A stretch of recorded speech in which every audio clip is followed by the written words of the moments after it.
Boa noite, meus irmãos, meus amigos. Que alegria voltar a estar com vocês aqui nesta quarta-feira para mais um banquete de luz espiritual servido aqui na Agenda Espírita todas as quartas-feiras por alguém sempre que vem aqui com muito boa vontade, muito carinho e vai servir para nós esse prato recheado, né? Prato maravilhoso, gostoso, que vai saciar nossa fome e sede da presença desse mestre no nosso coração, no nosso mundo interior. E hoje uma pessoa já esteve aqui com a gente e nós estamos vibrando de alegria, de revê-lo, de encontrá-lo. Quem foi lá no nosso site já sabe quem é que eu estou falando. Quem não pôde ir, aguarda um pouquinho que a gente já vai trazer, apresentá-lo. Mas antes eu vou chamar aqui a nossa Maria Lúcia, parceira semanal do trabalho. Boa noite, Maria Lúcia. Mais uma vez, uma alegria estar com você para mais um banquete de luz que hoje vai ser servido. Olha, o banquete hoje vai ser daquele jeito. Nossa, vai ser maravilhoso. Boa noite, Francisco. Que bom te ver novamente. Que bom saber que temos os nossos amigos também nos escutando. E quem não pode hoje tem lá na internet para quem quiser para assistir aos nossas quartas-feiras, né? Pelo canal do YouTube, pelo canal do Facebook e pela TV Nosso Lar, né? Então tem muitas opções aí para nós. Que bom estarmos juntos mais uma vez, né, Francisco? Isso aí, perfeito, Maria Lúcia. Então, para dar início à nossa atividade de hoje, eu vou criar uma página inicial, depois eu passar a palavra para você olhar a prece, né? E aí a gente vai trazer o nosso convidado. A página Tá deste certo. livrinho, né? Que eu já. Peraí. Vida Feliz, da nossa Joana de Ângeles, benfeitora de todos nós, não só de Divaldo Franco, não, todos nós. E a lição é a 62, a 62, em que Joana fala desta forma para todos nós. Tua experiência é um valor que logras através do tempo, vivendo as lições da vida no teu processo de evolução. Estrada percorrida, caminho conhecido. Em face de tal conquista, descobres que há uma grande distância entre a teoria e a prática. Medita mais antes de agires, tomando decisões tranquilas e alentadoras. Quando ages por impulso, estás sujeito a erros graves. Há acontecimentos que sucedem no momento próprio. No entanto, é o homem sábio quem estabelece a hora para as realizações superiores. Então, é essa página da nossa Joana para no banquete de hoje. Começa já com Joana falando dessas coisas, dessa forma maravilhosa, Maria Lúcia. É com você Maravilhoso, agora. né? Então tá.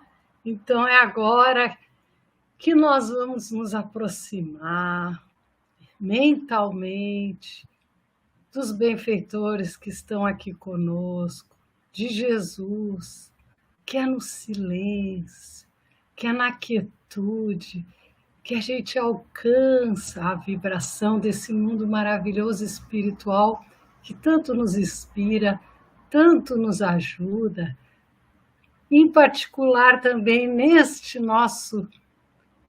essa nossa pequenina tarefa de semear o Evangelho, através desse canal também da nossa Agenda Espírita Brasil, como somos as formiguinhas trabalhadoras que estão aqui juntando as nossas luzes, juntos com todos os irmãos do bem desse planeta e de outros também, que comungam conosco nessa missão do bem, nessa missão de caminhar na direção do Mestre, de Ti, Jesus, que tanto nos ilumina com esse Teu Evangelho, que possamos ser bons instrumentos para a boa prática desse amor na nossa vida diária, ajudando a semear do jeito que podemos, do nosso jeitinho, para fazer essa nossa caminhada que Joana fala, que é nossa só e que devemos partilhar com nossos irmãos, fazendo o bem. Que possamos, então, nessa noite, dar mais um passo na tua direção, espalhando esse evangelho, através da palavra também do nosso palestrante que estará aqui hoje. Abençoe ele, Jesus, e que todos os que estejam nos assistindo sejam abençoados, assim como toda a terra, para caminharmos na direção da paz, do coração manso, da vontade de fazer as coisas com harmonia e sem impulsos de nervosismo ou de pressa ou de impaciência, mas com a calma de Jesus, com a paz de Jesus no nosso coração. E assim, alegres e felizes, pedimos permissão para iniciar os trabalhos dessa noite, nesta quarta-feira. E que assim seja. Sim, seja, Maria Lúcia. Então, você presente para todos nós, o nosso convidado de hoje. Vamos lá! Olha só quem é. Edgar Miguel, seja bem-vindo. Alegria recebê-lo mais uma vez. O Edgar Miguel esteve aqui conosco, ele falou aí, parece que foi em 2021, não é? Já fazia muito tempo, não pode ficar tanto tempo assim, distante da gente, né, Maria Lúcia? A gente devia aqui mais servir banquetes aqui para a gente, né? Estávamos com saudade, Edgar. Vamos falar um pouquinho de Edgar. Ele participa do CEAC, Centro Espírita Amor e Caridade de Bauru, desde 1988, e do CEVP, Centro Espírita Vicente de Paulo de Bauru, desde 2005. Ambos em Bauru, trabalhando como esclarecedor em reuniões mediúnicas, passes, atendimento fraterno, cursos, seminários e palestras. Atua na USE Intermunicipal de Bauru desde 2005, tendo exercido as funções de presidente por 6 anos e é responsável pelo Departamento de Estudo da Doutrina desde 2005 até o momento. Deus a Deus, entre outras tantas atividades no movimento espírita do nosso Edgar Miguel, né, Maria Lúcia? É isso aí. Está aqui agora para mais uma missão, né, Edgar? Banquete agora. Edgar, sem dúvida, uma oportunidade de ouro. É toda sua, a palavra é toda sua, fique à vontade. Muito obrigado. Aqui você é quem manda. Muito, muito bem. Que bom estar aqui juntos com vocês que vejo, né? E com todos que certamente a gente se liga através das energias do pensamento, do sentimento. Então, isso é uma alegria muito grande. Nós vamos nos juntar a eles te ouvir, tá bom? Até já. Ok. Obrigado, viu? Bem, o tema que foi colocado, ele é primoroso, né? Nós estamos falando do tema Tarefas Humildes, né? Que é o capítulo 46 do livro Justiça Divina, pelo Espírito de Emmanuel, psicografado pelo Chico, né? O nosso abençoado Chico. E é muito interessante que esse tema, ele tem o propósito, no meu entendimento, de provocar um terremoto em algumas convicções muito tristes que muitos de nós agasalhamos e cultivamos no coração. É aquela convicção de que eu não sou capaz de nada. É aquela convicção de que sou tão inferior, tão pequenino, tão ignorante, tão imperfeito, que não consigo realizar coisa alguma. Ou o que eu consigo realizar não tem valor. Essa mensagem de Emmanuel está frontalmente contra esta ideia, que é uma crença que eu qualifico como uma crença orgulhosa. Quem é que nos inspira a pensar dessa forma? a pensar que a gente não é capaz de nada? Quem? No meu entendimento, é o nosso orgulho. Porque eu penso que o nosso orgulho cria uma autoimagem de perfeição de cada um. E todas as vezes que a gente erra, que a gente é criticado, todas as vezes que a gente percebe que a gente não consegue fazer muita coisa perfeita, e convenhamos, ninguém consegue, ninguém aqui encarnado consegue, desculpem, há uma crise dentro de nós. O nosso orgulho nos faz sentir uma dor, porque a nossa realidade não correspondeu à imagem ideal de perfeição que ele criou dentro de nós. Vejam que eu estou fazendo essa brincadeira de que há um orgulho dentro de nós e que ele faz coisas, mas eu acho que a ideia é que a gente facilite a nossa compreensão através desses mecanismos de como as coisas acontecem dentro da gente. Então, é muito cômodo que a gente se convença que a gente não é capaz de muita coisa. É muito cômodo. Porque se a gente não é capaz de muita coisa, se a gente pensa assim, eu vou fazer nada ou vou fazer cada vez menos e, portanto, não vou ser criticado quando errar, porque eu errarei. Todas as vezes que a gente tenta fazer algo, nós vamos fazer de forma imperfeita. Nós vamos fazer de uma forma que pode ser melhorado, né? Que pode ser feito de uma forma com mais qualidade. Então, quando eu me acomodo no entendimento, na crença, de que não, por ser muito inferior, olha só que humilde que eu sou, eu não sei fazer nada, não consigo fazer nada, também nem devo tentar, eu estou, na verdade, contribuindo para o fortalecimento do meu orgulho e não da minha humildade. Eu estou deixando de aprender a fazer melhor o que eu já faço.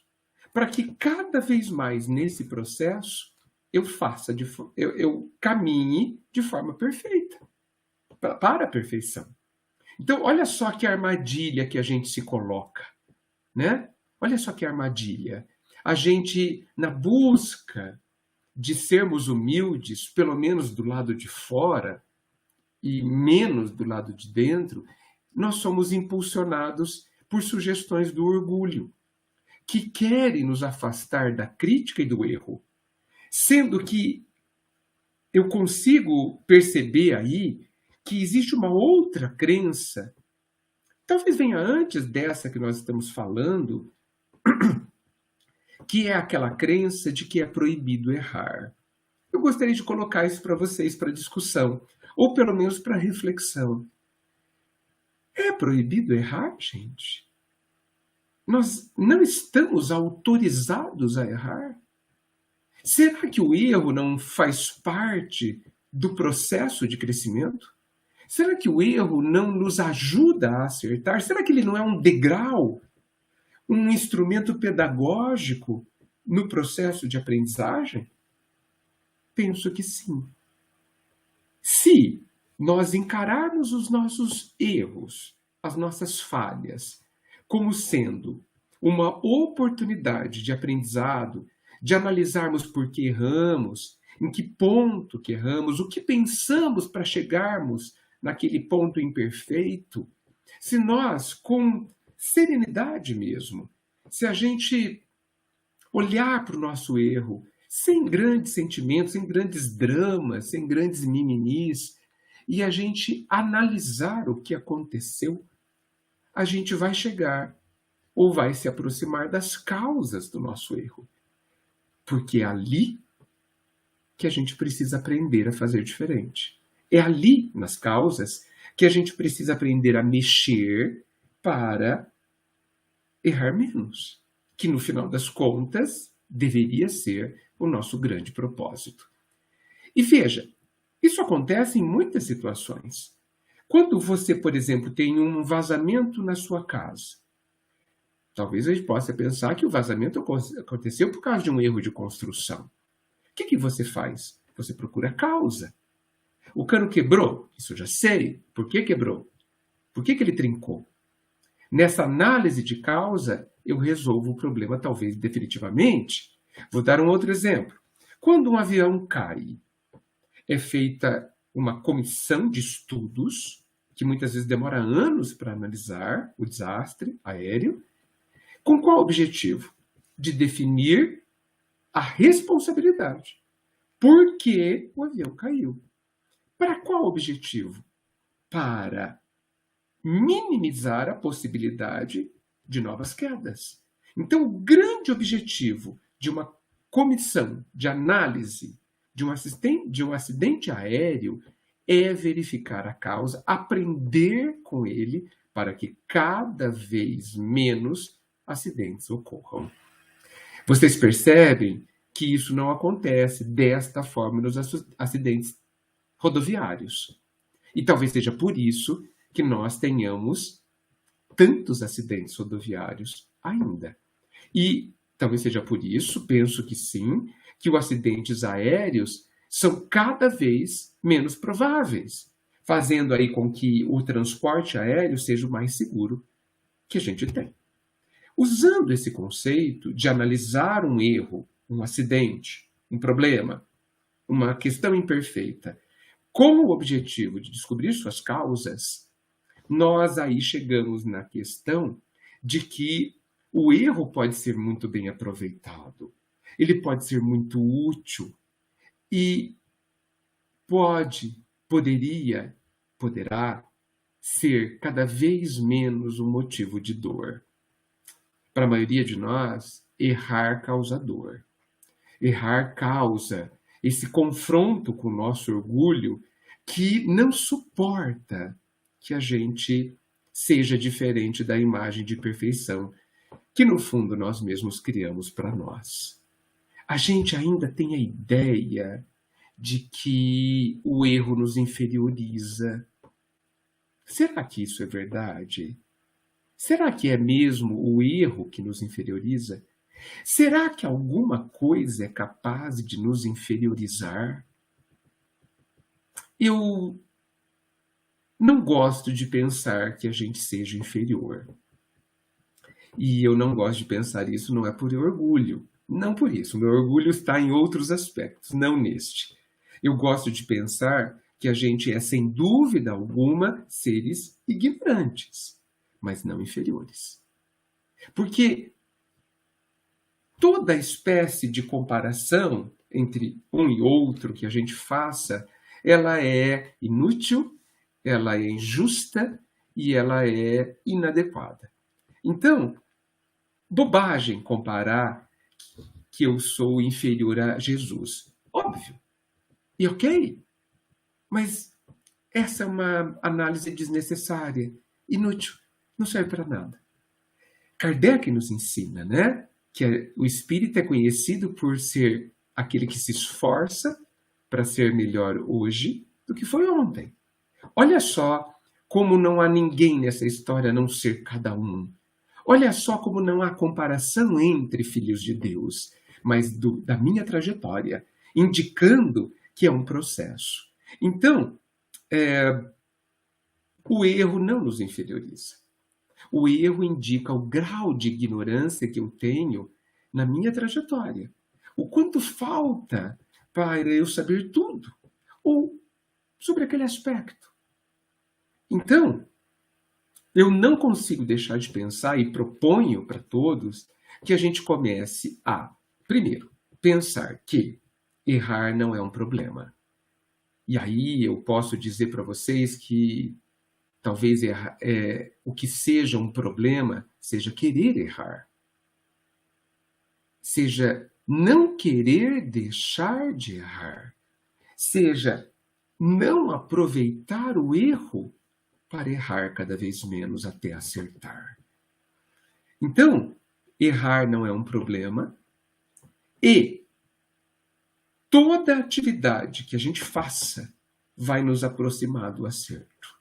Por isso que quando Emmanuel coloca na mensagem Tarefas Humildes que qualquer tarefa é importante, né? Ele está trazendo para a gente a ideia de que toda grande capacidade começa das pequenas capacidades. Eu não sou capaz de fazer as tarefas que o Chico fez. Não sou capaz, certamente, de fazer as tarefas que um Gandhi fez. Mas eu sou capaz de fazer as tarefas que eu posso fazer. As tarefas que estão no meu nível. Isso eu sou capaz de fazer. E eu preciso saber por que não faço. Nem estas. A vida não está me pedindo para eu viver como o Chico Xavier, como Gandhi, como Jesus, como tantos outros espíritos, irmãos nossos, que são grandes exemplos. Não, gente, não penso assim. Eu penso que a vida pede para que a gente seja o máximo de melhor que a gente consegue ser hoje. E use os exemplos de Jesus, de Gandhi, de Chico, de Bezerra, de tantos aí que a gente tem à disposição, para extrair desses exemplos o como fazer, para nos mostrar que nós somos capazes de aprender a fazer daquela forma, mas que todos nós temos o nosso caminho, todos nós temos a nossa trajetória, e que nem Jesus, nem Chico, nem Gandhi devem nos causar um senso de humilhação por eles conseguirem. Nem de inferioridade. Nem de inferioridade. O Chico deu muitos passos antes de mim para conseguir ser tão amoroso. Muitos passos. Eu não dei ainda. Por vários motivos. Às vezes por acomodação, às vezes por ignorância, certamente por ignorância, às vezes por tempo. Talvez ele seja mais velho do que eu. Não importa o motivo. O que me importa e o que eu acho que deveria nos importar é: eu preciso saber por que eu não tenho feito sequer as humildes tarefas que já estão ao meu alcance fazer. Essa sim é a grande questão. Isso sim é algo que deveria nos preocupar, né? E eu quero pensar da mensagem de Emmanuel uma frase. Não, mais que uma frase. Eu vou começar falando assim. Todos os campeões da fraternidade no mundo nunca se acomodaram à expectação improdutiva. Olha só. Então, eles nunca deixaram de fazer o que podiam, pensando nas tarefas que não eram capazes de fazer. Olha só que interessante. A compreensão do lugar onde a gente vive, da vida que temos, para desta compreensão a gente entender o que deve fazer. As tarefas humildes, gente, são tantas, talvez mais do que as grandes tarefas. Quando a gente fala de caridade, quando a gente fala de fazer o bem, normalmente a gente pensa nas grandes ações do bem, né? Em abrir um orfanato, uma creche, em adotar filhos, em cuidar de idosos, abrir um asilo, de dar cesta básica para 200 famílias. O nosso orgulho, novamente, está nos sugerindo pensamentos. Por que será que a gente esquece de tarefas humildes que são também extremamente poderosas? Por que será que a gente esquece muitas vezes de desejar que tal pessoa consiga ter paz? Por que será que a gente se esquece de executar a tarefa de abençoar, de confiar?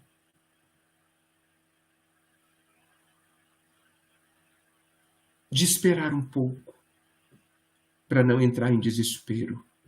Por que será que esse tipo de tarefa fica fora do nosso radar e das nossas reflexões? Isso me parece um ponto importante para pensar. São tarefas fundamentais, gente.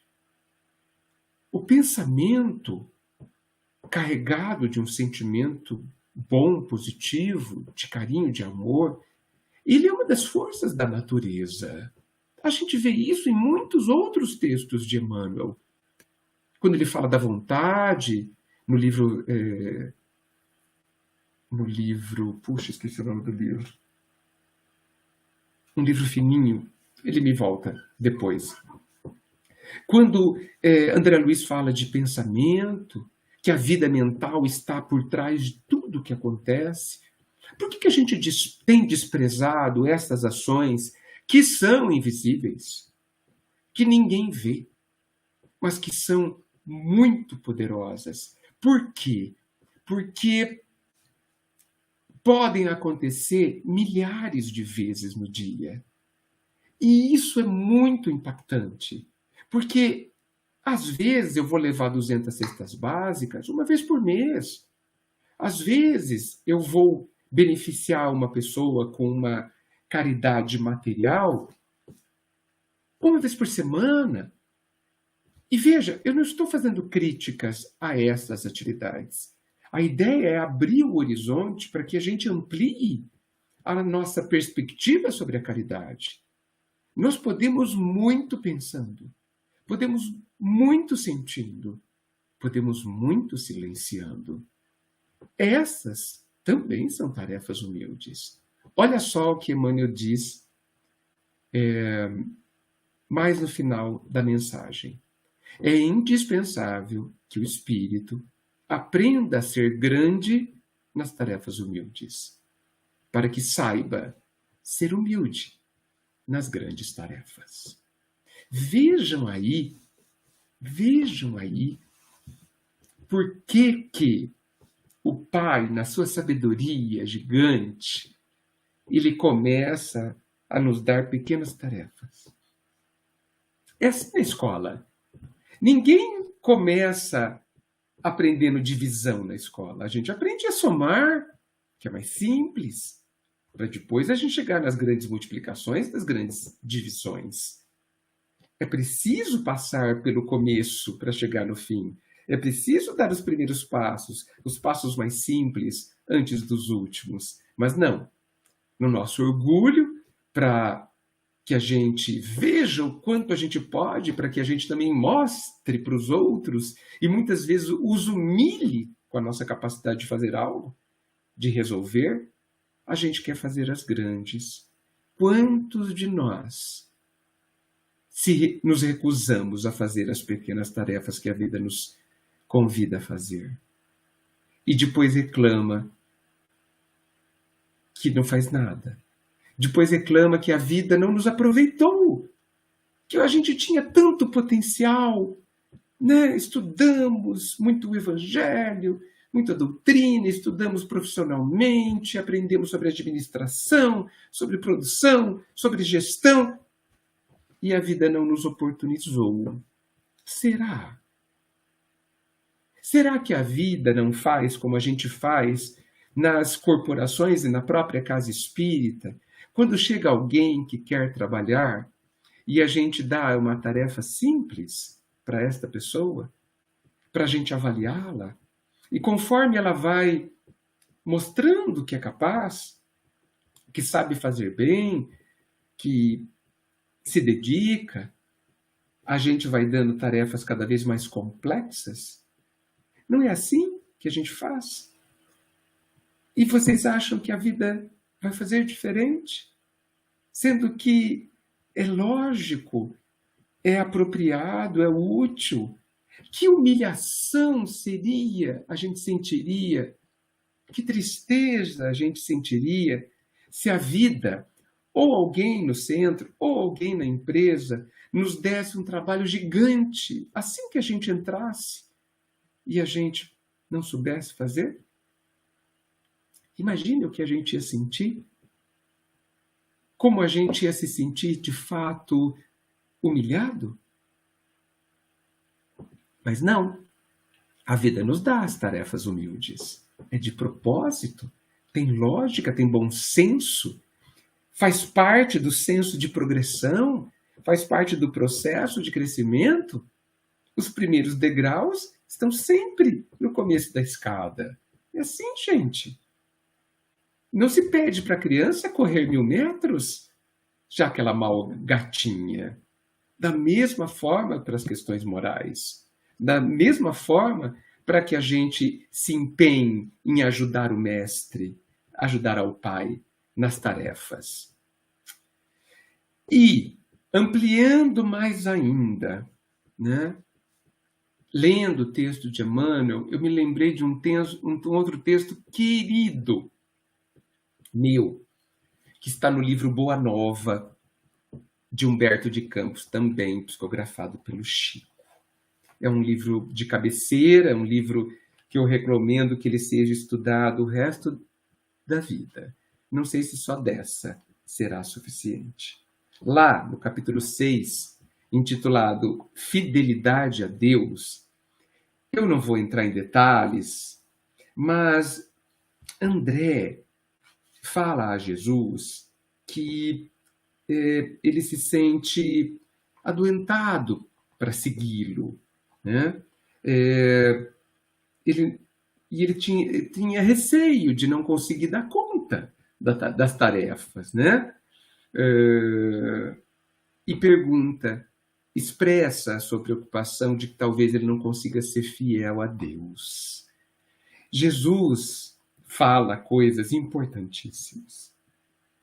E eu vou ler um pequeno trecho para que a gente reflita sobre ele, que é um trecho totalmente ligado à questão das tarefas humildes e amplia o nosso horizonte para quais são as quase infinitas tarefas humildes que a vida nos proporciona.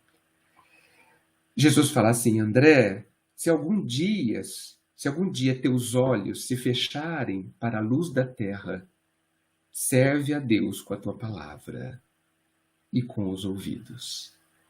Se ficares mudo, toma a si mesmo a charrua, valendo-te das tuas mãos. Ainda que ficasses privado dos olhos e da palavra, das mãos e dos pés, poderia servir a Deus com a paciência e a coragem. Porque a virtude é o verbo desta fidelidade que nos conduzirá ao amor dos amores. Então, se e quando a gente estiver imobilizado na cama, sem mover os braços e as pernas, sem ver, ouvir e falar, nós ainda podemos servir a Deus, ser fiel a Deus, com a nossa paciência, a nossa coragem. Olha só a grandiosidade dessa tarefa humilde. Servir a Deus imóvel, só sendo capaz de pensar e de sentir. Eu nunca havia pensado nisso antes de ler essa mensagem tão profunda. Seria uma tarefa bastante humilde. E a vida estaria nos testando se a gente conseguiria ser grande numa tarefa pequena. Para que amanhã, se provássemos, se aprendêssemos a fazer isso. E se não tivéssemos feito bem essa tarefa, se tivéssemos observado, avaliado, olhado para dentro, analisado o que aconteceu com o nosso pensamento, com o nosso sentimento, com a forma como a gente viu a situação e aprendido com o nosso erro. Amanhã, depois, se a gente tivesse compreendido a lição, a vida certamente nos daria lições maiores. E a gente saberia ser humilde nas lições maiores. Que bom, meus amigos, que o Senhor não nos dá grandes tarefas quando não estamos prontos para elas. Porque grandes tarefas, muitas vezes, sempre, impõem grandes responsabilidades. E é possível que grandes responsabilidades nos atordoem, nos falem da nossa incapacidade de lidar com o poder, com a riqueza. E isso poderia nos causar mais comprometimento. Vamos entender a grandeza e a bondade da vida quando ela nos dá as tarefas que ela nos dá. Olhemos à nossa volta.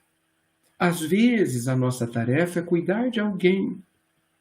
Às vezes a nossa tarefa é ficar a maior parte do tempo silenciando. Porque o nosso falar talvez aumente o barulho, a confusão, o desequilíbrio. Não são tarefas pequenas, são tarefas humildes, é muito diferente. Talvez sobre esse aspecto não haja tarefas pequenas. Porque o mínimo que a gente faça repercute exponencialmente na vida. Vamos nos lembrar que o Pai é de abundância. Jesus pediu 5 pães para fazer 5.000, para alimentar 5.000. A vida não precisa de grandes movimentos para que o bem ocorra. Não precisa. E as oportunidades de bem, de caridade que a vida nos oferece está muito mais relacionado ao exercício de quem pode fazer do que àqueles que recebem. E eu vou me explicar. Se a vida me dá uma tarefa e eu não faço, se a vida me dá uma tarefa de ajudar alguém e eu não faço, essa pessoa será ajudada. Porque ela só é ajudada se a lei assim o permitir, a lei de amor. Então, se não for eu, será alguém. O pai não permite que um filho sofra quando a hora de não sofrer chega. Se eu me recuso a ajudá-la, se eu me faço cego e não a ajudo, essa pessoa será ajudada. Estou convicto disso. Alguém, de alguma forma, alguma coisa acontecerá para que essa pessoa seja ajudada. Mas eu perdi a oportunidade. É uma tragédia a perda da oportunidade? Não. Não é uma tragédia como seria se nunca mais outra oportunidade eu tivesse. É ruim para mim, é triste para mim. Por quê? Porque as oportunidades são preciosas e até isso eu terei que aprender a dar valor nas oportunidades de aprendizado. O aluno que despreza a escola muitas vezes fica afastado da escola há muito tempo, para que a sua própria ignorância lhe pese tanto que ele aprenda a importância da escola. Então, se eu me recuso à tarefa pequena, eu sou o grande perdedor. Ninguém mais. Ninguém mais. E é por isso que a gente precisa olhar para dentro e verificar o que a gente está buscando. Porque é da lei que quem busca encontre. Se eu estou buscando grandes tarefas e a vida pretende me dar primeiro as pequenas tarefas, é possível que, se eu insistir, uma grande tarefa ocorra. Fique à minha disposição. Mas se eu não fiz as pequenas, como farei as grandes? Muitas vezes eu corro o risco de falhar na grande tarefa. E eu vou me sentir humilhado por isso. E eu vou estar nesse aprendizado. O aprendizado do fracasso. O aprendizado de olhar para mim e ver que eu não era capaz. Que eu agi realmente desejando algo que não era para minha alçada. Então, estejamos certos que a bondade divina não vai perder a oportunidade de nos ensinar alguma coisa, mesmo que a gente queira um caminho indevido. Não tenhamos dúvidas disso. Mas saibamos que, quando a vida dimensiona as tarefas para cada um de nós, ela faz isso com sabedoria, com amor, com justiça e com cuidado. Mas, se eu desejo algo além do que está planejado, além do que é razoável para mim, e isso é muito comum porque eu não sei desejar, eu não me conheço o suficiente para fazer um bom planejamento, muito possivelmente eu vou falhar. E aí vou entrar no exercício de descobrir como é que eu aprendo com o fracasso. A minha grande sugestão é que a gente esteja cada vez mais atentos. Que a gente olhe para dentro de nós e detecte o que a gente está buscando quando a gente fala de fazer o bem e ser caridoso. Que a gente consiga descobrir, olhando com o mínimo de atenção, o que de verdade a gente deseja. Para que a gente não seja como aquele que pede uma tarefa, por exemplo, na casa espírita, e em um mês desanima, se entedia, porque a gente foi colocado numa tarefa para obedecer e a gente buscava uma tarefa para mandar, por exemplo. Pensa-se erroneamente, no meu entendimento, que as tarefas de obedecer são tarefas menores. A maioria de nós queremos tarefas de mandar. Queremos tarefas de destaque.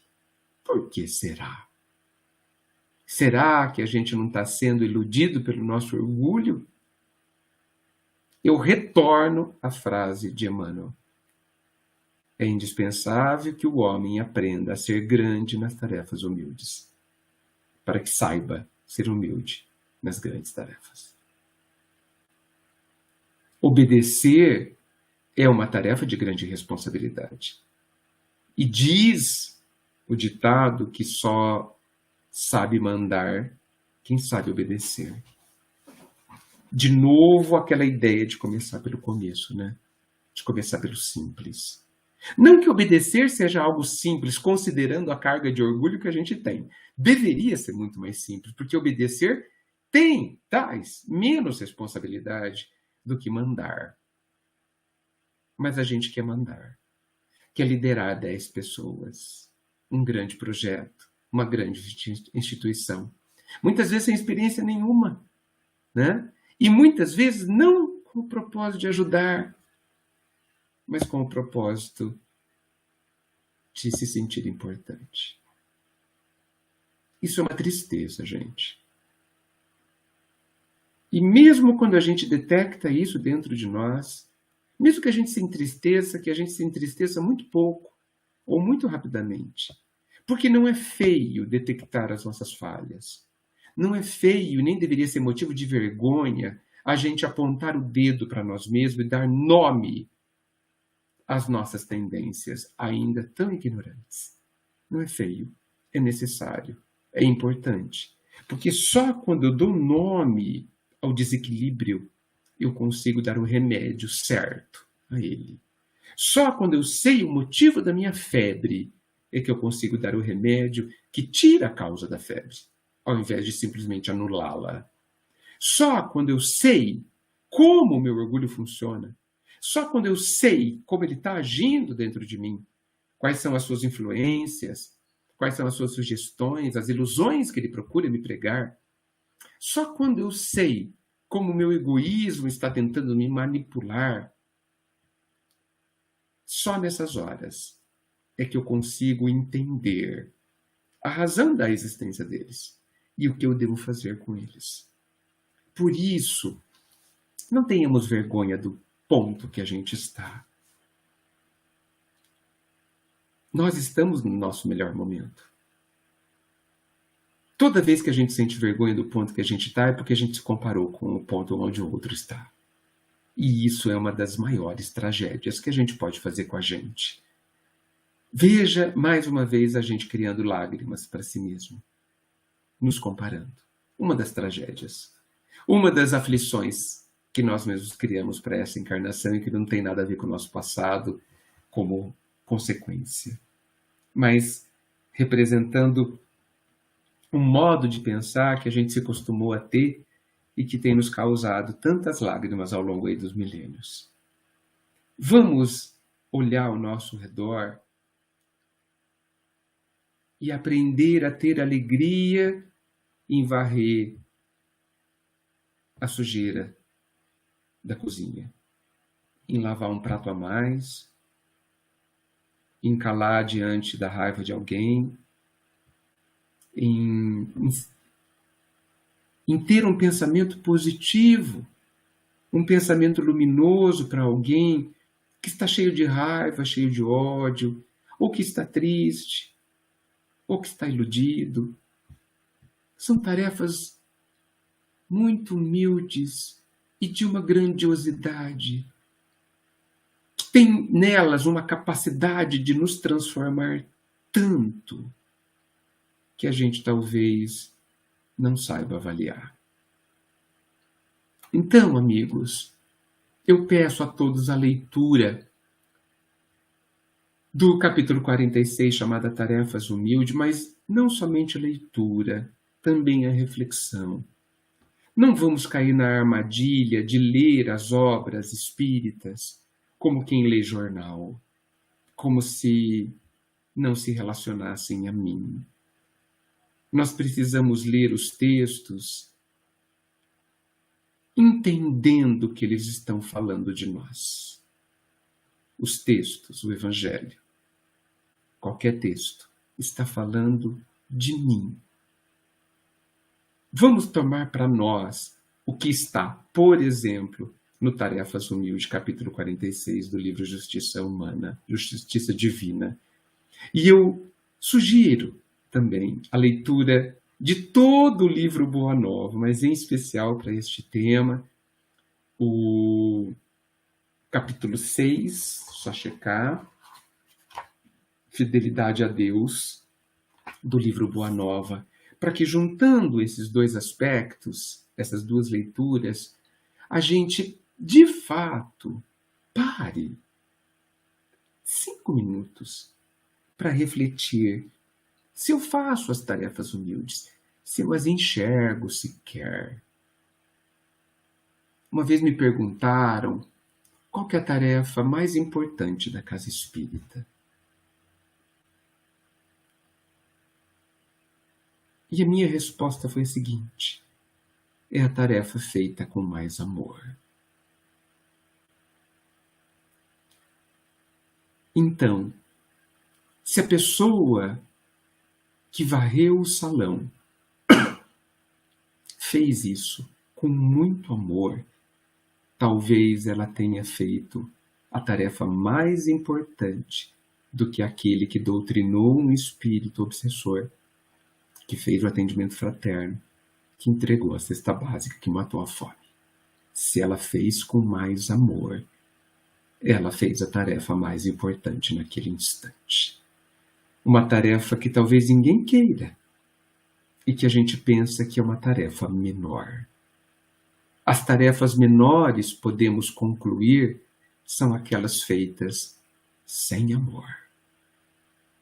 Que a gente reflita sobre isso e perceba que dentro de um dia inteiro, o Pai nos dá quase infinitas oportunidades de fazermos grandes tarefas, bastando para isso que a gente faça com amor. Vamos pensar nisso.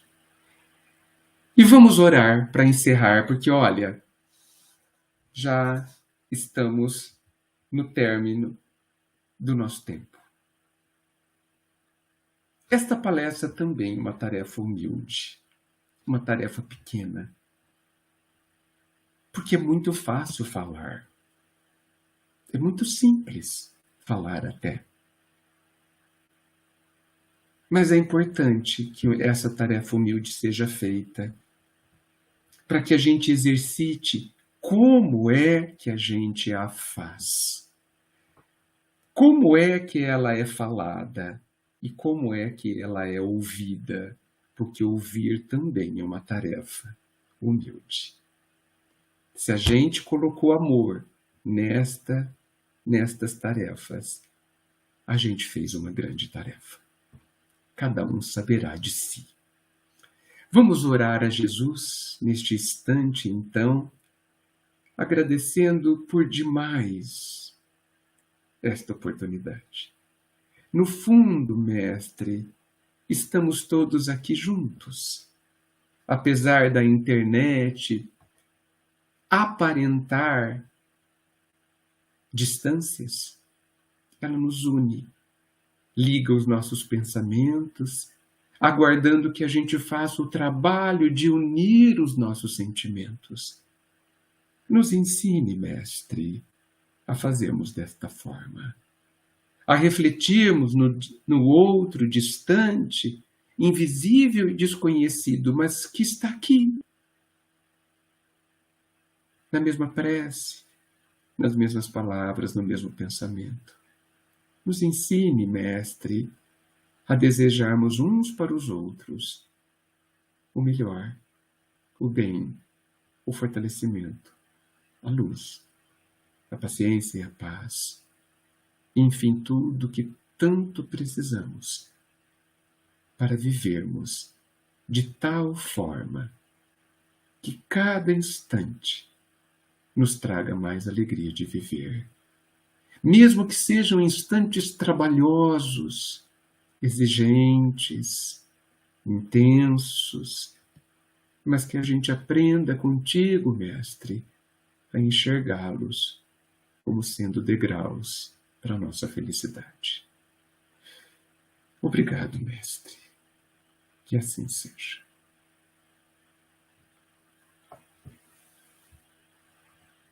Amigos, Francisco, encerramos. Maria Lúcia. Meu amigo, eu vou ceder a Maria Lúcia a palavra, porque, olha, estou aqui até agora cheio de argumentos que você me colocou nas pequenas tarefas. Pelo amor de Deus, Maria Lúcia, a palavra é sua. É verdade, muitos detalhes importantes, né? E eu particularmente adorei aquele que tu falaste ali, né? De ter a melhor tarefa é aquela que é feita com amor mesmo, né? Essa é a maior tarefa, a melhor e a mais grandiosa, não é, Madalena? Nossa, muito bom. E eu gostei muito assim, ó, desse assim, ó, conhecer como é que o teu egoísmo age, para tu identificar e tratar de resolver ele, né? Colocar a luz. É tão importante isso, né? É muito importante isso. E veja, a bondade do Pai é tão grande, né, que ele dá as pequenininhas tarefas. Bem pequenininha. Quem não é capaz de silenciar? Exatamente. Podemos. Mas a gente tem que estar lúcido, atento a isso minimamente, né? É o trabalho da formiguinha humilde fazendo o seu servicinho, aquela lição do Vinha de Luz, servicinhos. É uma das minhas favoritas dela. Muito Isso bom. mesmo. Isso É. mesmo. Gente, Olha, eu agradeço muito pelo tema, viu? Que tema. Edgar, Nós também. você falou tanta coisa assim que nos faz refletir sobre as pequenas tarefas, né? E você falou, por exemplo, né, que a gente fala pequena tarefa, mas veja bem, pequena para quem? Não é? É. Pequena para quem? Para mim, que sou tão orgulhoso, acho que é pequeno quando eu não vejo para o outro lado, como você bem falou, que eu não tenho capacidade para fazer o que Chico fez. Chico já caminhou, bem se você, fazer as tarefas que o Edgar Miguel faz.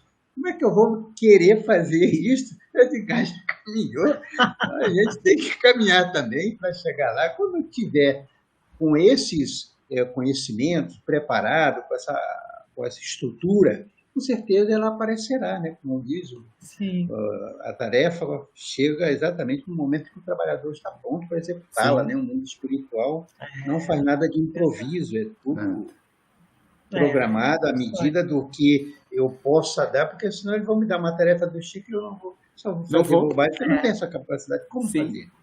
E você sabe, Francisco, uma coisa que eu acabei não dizendo, que deveria, mesmo que a gente consiga fazer uma coisa, igualzinho o Chico. A minha energia, o meu sentimento, não é igual ao do Chico. É o meu. Perfeito. Exatamente. E por sermos únicos, criaturas únicas, eu tenho que fazer com o meu sentimento e não com o sentimento do Chico. Porque é meu. Eu tenho que ser quem sou. Isso é muito importante. Você ter esse sentimento do Chico, você também precisa desenvolver, Sim. Não só em termos intelectuais que a gente está falando, em capacidade física, nada disso. Tem também esse sentimento, né? Aprimorado, não é mesmo? Sim. Olha, linda a sua exposição. Linda palestra. Sinceramente, eu acho que você não pode ficar muito tempo assim afastado. A gente vai ter que, de vez em quando, dar uma... Tem que te chamar mais. Lá para Bauru, né? Com muita alegria, gente. Sempre que eu puder, eu estou inteiramente à disposição, porque é uma alegria estar aqui. Puxa Tenho vida, certeza disso. Pode ter certeza que nós ainda vamos ter muitas outras oportunidades. Quando eu te convidei, você deu até um toque que também é maravilhoso. E a gente ainda não tem ainda horários, né? Seria assim, um outro programa que fosse para a gente debater, conversar outras pessoas, né? Sim. Cada um trazendo, por exemplo, nessa tarefa comigo, tem coisa aí da velha para cada um trazer e a gente discutir. Mas isso aí foge ao estilo de palestra nossa atual. Fica tranquilo. Vamos ver, um breve, quem sabe vai ser para a gente, horário terça-feira, muita gente não pode, domingo, sabe? Então vamos dar, quem sabe, uma hora surge. E com certeza o Edgar Miguel será o primeiro a vir a conversar com a gente, a dividir, né, o estudo proposto, o tema para o dia, tá? Que delícia. Fico muito contente. E tudo a seu tempo, né? Tudo a seu tempo. Isso. Tudo a seu tempo. E o que nós vamos ter a semana que vem, então, Francisco? Vamos botar aqui. Mostra pra gente aí quem é que vem servir o banquete que o Edgar serviu hoje. Olha aí. Olha o nosso quem é. Antônio Carlos Navarro. Antônio Carlos Navarro é lá de Rio Preto. E o nosso Navarro também, aqui da Agenda Espírita Brasil, companheiro nosso, né? Então, o Navarro vai servir semana que vem, banquete, com certeza maravilhoso, porque, olha, nós estamos, né, Mariela, saciados até quarta-feira, mas, olha, bem mesmo. Eu só vou aguentar até a quarta que vem. Na quarta tem que vir mais. Isso mesmo. Exatamente, mas até quarta nós estamos bem abastecidos, graças a Deus. Muito obrigado, Edgar, mais uma vez, pela sua boa vontade, pelo seu carinho, pela essa disposição de falar dessa mensagem a tantos corações, sabe? Da forma como você falou, linda. Adorei sua palestra. Muito obrigado. Com certeza nós teremos a felicidade de ter outras oportunidades. Muita paz, leve o nosso abraço aos companheiros lá do SEAC e também do Centro Espírita de Incentivo. Levarei Muita sim. paz. Muito obrigado. Luz no coração de vocês e de todos que nos ouvem. Muito Boa obrigado. noite a todos, aos amigos E, que nos assistiram e que Deus abençoe a todos nós. e convidamos para estarmos juntos na próxima quarta, né? Na próxima quarta-feira. Até lá. Até lá. Tchau. Tchau.